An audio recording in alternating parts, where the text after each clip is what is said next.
यदि आप अपने माइनर बच्चे के नाम से म्यूचुअल फंड, एसआईपी या कोई भी इन्वेस्टमेंट कर रहे हैं तो याद रखिएगा टैक्स बच्चे के नाम से नहीं आपके नाम से होता है और ज्यादातर पेरेंट्स इस बात को इग्नोर करते हैं। आज का सवाल बहुत सिंपल है कि जब हम म्यूचुअल फंड माइनर बच्चे के नाम से करते हैं तो टैक्स कब लगता है और किसको लगता है। तो म्यूचुअल फंड में कोई फर्क नहीं पड़ता है कि इन्वेस्टमेंट आपके नाम से है या आपके माइनर बच्चे के नाम से, जब तक कि आप उसमें से पैसा नहीं निकालते हैं। सबसे पहले ये समझ लीजिए कि म्यूचुअल फंड एफडी जैसा नहीं होता है।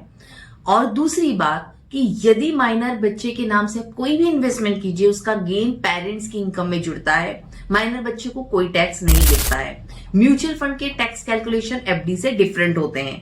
तो जब तक एनएवी ऊपर नीचे हो रही है, आप एसआईपी कंटिन्यूस चला रहे हैं या आपने म्यूचुअल फंड में से पैसा नहीं निकाला है, तब तक कोई टैक्स नहीं लगेगा। इसको एक उदाहरण से समझते हैं कि मान लीजिए आपका बेटा 8 साल का है, 5,000 की एसआईपी आपने उसके नाम से ओपन की और 10 साल बाद उस पर 3 लाख का प्रॉफिट हुआ। तो ये 3 लाख का प्रॉफिट यदि आप विड्रॉ करते हैं तो वो बच्चे की इनकम में नहीं आपकी इनकम में जुड़कर आपको टैक्स देना होगा। अब आता है रियल ट्विस्ट।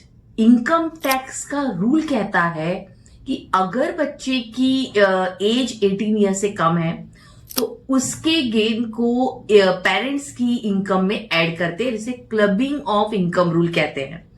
जिस पेरेंट्स की इनकम ज्यादा होगी उसकी इनकम में ये गेन ऐड होगा। जब बच्चा 18 साल का हो जाता है तो पिक्चर एकदम बदल जाती है। उसका अलग पैन कार्ड होगा, उसका टैक्स स्लैब अलग होगा, कैपिटल गेन उसके नाम पर होगा और स्मार्ट टैक्स प्लानिंग पॉसिबल होगी। इसलिए हमेशा मैं कहती हूं कि बच्चे के फ्यूचर के लिए केवल इन्वेस्टमेंट करना काफी नहीं है, प्रॉपर प्लानिंग जरूरी है। अगर आपको ये वीडियो वैल्यूएबल लगा होगा, पसंद आया होगा तो इसे लाइक और शेयर जरूर करें और सब्सक्राइब का बटन दबाना ना भूलें।